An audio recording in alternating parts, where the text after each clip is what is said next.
নমস্কার শ্রোতা বন্ধুরা, আমরা দুই সই মনামি ও গায়ত্রী আবার আপনাদের স্বাগত জানাই আমাদের এই সইয়ের মঞ্চে। সইয়ের আজকের নিবেদন ভালোবাসি তোমায় গল্পের ৬৬তম পর্ব। আমাদের সইকে সাবস্ক্রাইব করতে ভুলবেন না যেন। তবে শুনতে থাকুন ধারাবাহিক প্রেমের গল্প ভালোবাসি তোমায়। আমরা আমাদের পূর্ববর্তী পর্ব থেকে জানতে পারলাম যে রুদ্র স্যার বিদিশা এবং সোহমের সম্পর্ক নিয়ে নানা রকম বাজে ইঙ্গিত করেন এবং আয়ুষীকে দিয়ে একটি বাজেভাবে প্ল্যান করে তাদের দুজনের মাঝে সম্পর্কটা তিক্ত করে তোলার চেষ্টা করেন। এর পরবর্তীতে কি হলো সেটি জানতে হলে আমাদের সঙ্গে থাকুন। বিদিশা ক্লাসরুমে ঢুকতেই সোহম ইনস্টিটিউটে ঢোকে। আজ ঢুকতেই কেমন যেন একটা অন্যরকম অনুভব। কাচের ভারী দরজা খোলার পর সোহম খেয়াল করলো রিসেপশনে মৌমিতা বসে আছে। সোহমকে দেখে অন্যদিন কথা বলে উঠে দাঁড়ায়, হাত যেন খেয়ালই করলো না। সোহম নিজেই ডেকে বলল, মৌমিতা, মৌমিতা। দুবার ডাকের পর মৌমিতার যেন ধ্যান ভঙ্গ হলো। ভীষণ অনীহা নিয়ে বলল, কিছু বলবেন? মৌমিতার অনীহা দেখে সোহমের বুঝতে অসুবিধা হলো না যে ভেতরে ভেতরে কি চলছে। প্রবল ফোন করেছিল, বলেছিল ইনস্টিটিউটে এলে সামনাসামনি কথা হবে। প্রবালকে টেক্সট করে দিতে দিতে মৌমিতার সাথে আর কথা না বাড়িয়ে রুদ্র স্যারের কেবিনের দিকে রওনা দেয় সোহম। মৌমিতা মুখ বেঁকিয়ে আবার কাজে মন দিল। আগেই কথা বলে রাখা ছিল রুদ্র স্যারের সাথে ইনস্টিটিউটে থাকবে কি থাকবে না সেই নিয়ে সোহম আগে ইনফরমেশন নিয়ে নিয়েছিল। তাই সরাসরি ঢুকে পড়ল সোহম। দরজা খুলেই সোহমের অবাক হওয়ার পালা শুরু। রুদ্র স্যার আর সৌম্যদীপ একসাথে কফি খাচ্ছে, আর কোনো টপিক নিয়ে দুজনে হেসে যাচ্ছে। সোহমকে দেখে রুদ্র স্যার খুব আদরে ডাকলেন, আজা আজা সোহম, কফি পিয়েগা, বুলাও। না না, কিছু খাবো না, জাস্ট লেটারটা দিতে এসেছি। আরে বোস তো পেহলে।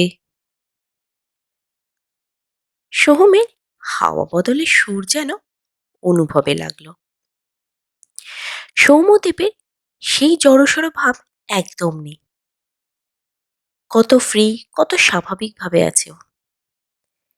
সোহমকে দেখে আগে কেমন যেন ভয় ভয় ভাব দেখাতো, আজ কেমন যেন উল্টো, এক অদ্ভুত উচ্ছ্বাস, আনন্দ যেন কাজ করছে ভেতর ভেতর।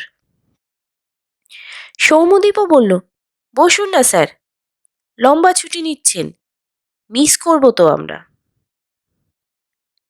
সোহম বসতে বসতে একটা শুকনো হাসি দিল, জিজ্ঞেস করলো, তা তোমার শরীর ঠিক আছে তো? সৌম্যদীপ বড় সহজভাবে জবাব দিল, অবশ্যই ঠিক আছে। ঠিক না রাখলে হবে? আপনি থাকবেন না, দায়িত্ব কে সামলাবে? সব দিক তো আমায় দেখে রাখতে হবে। এখন কি আর ভাঙলে চলবে বলুন?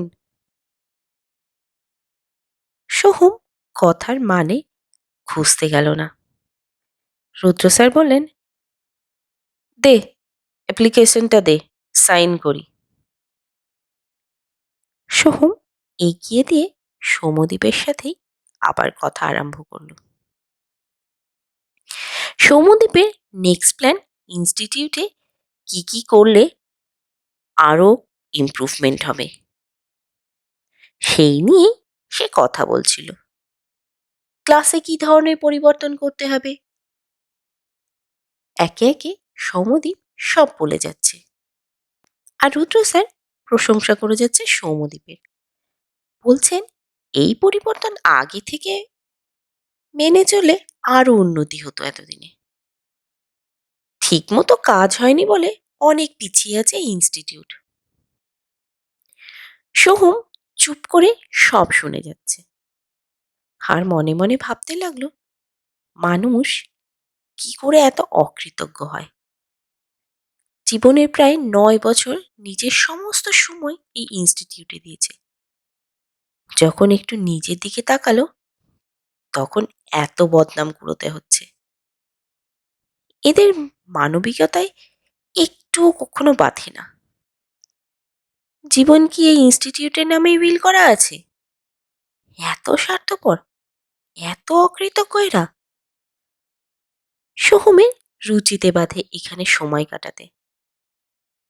যারা শুধু নিতেই জানে, দিতে জানে না, তাদের সাথে কি আর একসাথে থাকা যায়? সোহমের যা বোঝার তা যেন সুন্দরভাবে বুঝিয়ে দিল সৌম্যদীপ আর রুদ্র স্যার। সোহম আর সময় নষ্ট করে না। উঠতে গেলে রুদ্র স্যার বলে, 2 সপ্তাহে ছুটি আছে, সৌম্যদীপকে যেন সব বুঝিয়ে দেওয়া হয়। সোহম রাজি হয়। সমস্ত পেপার সৌম্যদীপকে হ্যান্ড ওভার করার সময় সৌম্যদীপ সব চেক করে নিল। তারপর সোহমকে বলল, দিন কারো কিন্তু সমান যায় না। তুমি কি কোনোদিনও ভেবেছিলে একদিন আমাকে তোমার এই সব পেপার বুঝিয়ে দিতে হবে? একটা দীর্ঘশ্বাস ফেলে সোহম বলল, যাইনি তো, ছুটিতে যাচ্ছি। সৌম্যদীপ হেসে বলল, কে জানে ছুটিটা যদি লম্বা হয়ে যায়। সোহম এবার হেসে উঠল, বলল, যদি লম্বা হয়ে যায় তবে ভগবানের আশীর্বাদ মনে করব। মুম্বাই থেকে ইন্টারভিউ কল এসেছে, ওটা এই ফাঁকেই দিয়ে আসা যাবে, কি বলো? অ্যাটলিস্ট এইবার তো ইনস্টিটিউটের মোহ মাখিয়ে পড়ে থাকবো না। আমি অনেক অনেক বেশি যোগ্য। এখানে যেমন আছি, অন্যখানে গেলে আশা করি এর থেকে অনেক বেশি ভালো থাকবো, অনেক কিছু বেশি পাবো। আর সবচেয়ে বড় কথা কি বলতো, অনেক দিন তো হলো, এবার নিজেকে বেটার জায়গায় নিতে হবে।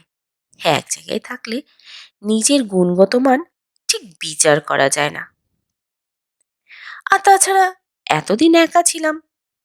আরে ভাই, এমনই থাকবো নাকি? বিয়ে থা তো করতে হবে। বিদিশার বাড়ির থেকেও তো সব ঠিকঠাক। কতদিন আর পুরনো গল্প নিয়ে চলবে?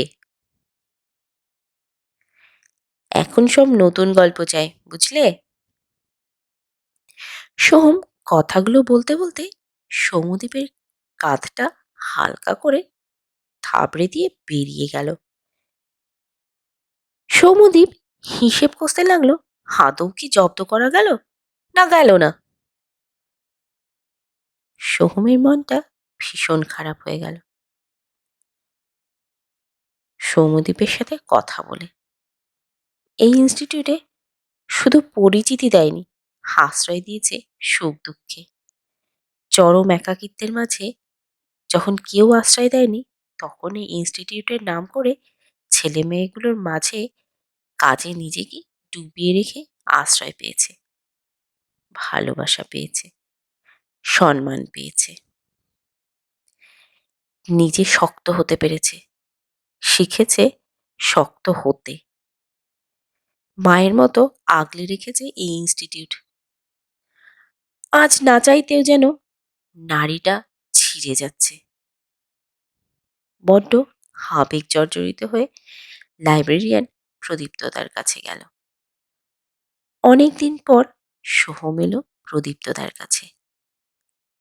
সোহমকে দেখে তিনিও কেমন যেন আবেগতাড়িত হয়ে সোহমকে জড়িয়ে ধরে বললেন, অনেকদিন পর এই লাইব্রেরিতে এলে ভাই।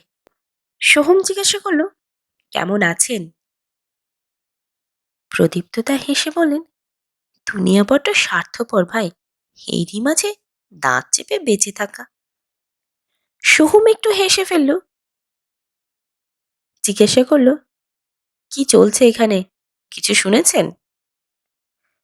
প্রদীপ্তদা একটু চুপ করে থাকেন, তারপর বলেন, যে কামড় বসানোর জন্য এতদিন বসেছিল সে তার মরণ কামড় বসিয়ে দিয়েছে। শত্রুপক্ষ সব উঠে পড়ে লেগেছে সেনাপতিকে পদচ্যুত করার জন্য। রাজারও সম্মতি আছে এতে, বুঝলে? এসবে একটাই কারণ, রাজকুমারী ও সেনাপতি দুজন দুজনকে পছন্দ করে। রাজকুমারীকে তো সরাতে পারবে না, তাই সেনাপতির দিকে নজর। আর এটাই সমস্যা। গল্প শুনে সোহম হেসে উঠল, বলল, "আহ, খুব সুন্দর গল্পটা বললেন। যেটুকু ধোঁয়াশা ছিল পরিষ্কার হয়ে গেল। জানি না আবার ফিরতে পারবো কিনা, ফিরলে দেখা হবে। নইলে ভালো থাকবেন। মাঝে মাঝে ফোন করে বিরক্ত করতে পারি। আর বিদিশাকে একটু দেখে শুনে রাখবেন।" কথাগুলো বলে বেরিয়ে যাচ্ছিল সোহম। প্রদীপ্তদা পেছন থেকে ডেকে জিজ্ঞাসা করলো, একটা কথা জিজ্ঞেস করতে পারি? সোহম ঘুরে তাকিয়ে বলল, হ্যাঁ বলুন না। তুমি এত সমজদার ছিলে, আবেগের বশে এমন কাজ করতে গেলে কেন? জানোই তো, বাঁশ মারার লোকের অভাব নেই। সোহম একটু থেমে মাথাটা নিচু করে কিছু চিন্তা করলো, তারপর জিজ্ঞেস করলো, আপনার বাড়িতে কি কে আছে? কেন বলো তো এই কথা জিজ্ঞাসা করছো? বাবা, মা, ভাই, বোন, স্ত্রী, সন্তান, আত্মীয় পরিজন সবাই আছে নিশ্চয়ই? হ্যাঁ আছে। আমার কিছু নেই প্রদীপ্তদা, বিদিশা ছাড়া। আমি বড় একা মানুষ দাদা। ওর একটা আবদার আমার কাছে সব কিছুর থেকে বেশি। তাই সব জায়গায় আর সমজদারি খাটালাম না, না হয় একটু আবেগেই থাকা যাক। আর যা হলো ভালোই হলো প্রদীপ্তদা, যার জন্য জীবনের এতগুলো বছর নিজের প্রাণপাত করেছি, আজ তার মুখোশটা খুলে গেছে। ভালোবেসে কাজ করেছি, আজ যখন আমার পাওয়ার সময়, ওদের আসল রূপ আর কিছুরই আশা রাখে না আমার কাছে। চলি, সবকিছু ঠিক থাকলে দেখা হবে আবার। কথাগুলো বলে সোহম বেরিয়ে গেল। রকি আর প্রবালদাকে টেক্সট করে দিল কালুদার চায়ের দোকানে যেতে বলে। বিদিশার ক্লাসরুমের সামনে গিয়ে দাঁড়ালো। বিদিশার নজর যেন আটকে ছিল বাইরের দিকে, সোহমকে দেখলেই বেরিয়ে আসবে। চোখে চোখ পড়তেই ইশারায় অপেক্ষা করতে বলে স্টুডেন্টদের বলল, আগে যা করিয়েছি সেটাই প্র্যাকটিস করো। আমি একটু বেরোচ্ছি, এসে সবাইকে চেক করব। কথাগুলো বলতে বলতে বিদিশা বেরিয়ে এলো বাইরে। সোহম জিজ্ঞেস করলো, কি হয়েছে? বিদিশা যেন একটু চমকে উঠল। কেউ সোহমের কানে কথা তুলেছে নাকি? একটু ইতস্তত হয়ে জিজ্ঞেস করলো, কেন, কি হয়েছে? এই যে কাজল কেমন লেপ্টে আছে, চোখ মনে হচ্ছে ফোলা। বিদিশা হাসে, বলে, এত কিছু দেখো না, তবে ছুটি নিতে দেব না। সোহমের মুখটা কেমন আনমনা হয়ে যায়। বিদিশাকে বলে, চলো আয়ুষের সাথে একটু দেখা করে কালুদার দোকানে যায়। প্রবাল আর রকি যাবে। বিদিশা আর কিছু মাথায় ঢোকে না। আয়ুষীর কথা শুনে বলে, কদিন পরেই তো ফিরে আসবে, ওর সাথে দেখা করার কি খুব দরকার? যদি না আসি? কেন, কেউ কি কিছু বলেছে নাকি? বিদিশা অবাক হয়ে জিজ্ঞাসা করে। ওরকম কিছু শুনলাম না। আর আয়ুষী আমার কলিগ ছাড়া খুব কাছের বন্ধুর মতো, ওর সাথে দেখা না করে যায় কি করে বলো? বিদিশা আর কথা বাড়ায় না, সোহমের পেছন ধরে। আয়ুষীর সাথে সোহমের এদিক ওদিক নিয়ে কথা হয় ঠিকই, বিদিশার দৃষ্টি আয়ুষীকে কেমন যেন নজরবন্দি করে রাখে। আয়ুষী অপরাধবোধ, লজ্জা সব মিলিয়ে হাজ কেমন যেন আঁটোসাঁটো। সোহম কয়েকবার জিজ্ঞাসা করলেও আয়ুষী ঘুরিয়ে উত্তর দিয়েছে। কালুদার দোকানে ইনস্টিটিউটের পরিস্থিতি নিয়ে অনেক কথাই হলো ঠিকই, সবাইকে চমকে দিয়ে রকি বলল,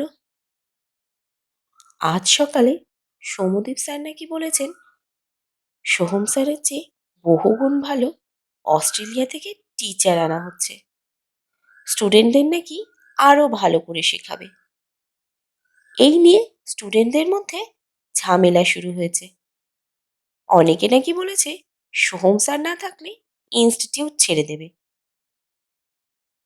ঝামেলা একটা তৈরি হয়েছে, আর ঝামেলা হবেই, সোহম সেটা ভালো করেই জানে। কথাটা শুনে সবাই চমকে উঠলেও সোহম বড্ড দুঃখ পেল। একবারও সোহমকে কিছু জিজ্ঞাসা করা হলো না। এতটাও কমজোরি সম্পর্ক ছিল না যে এইভাবে পাশ কাটিয়ে দেওয়া যায়।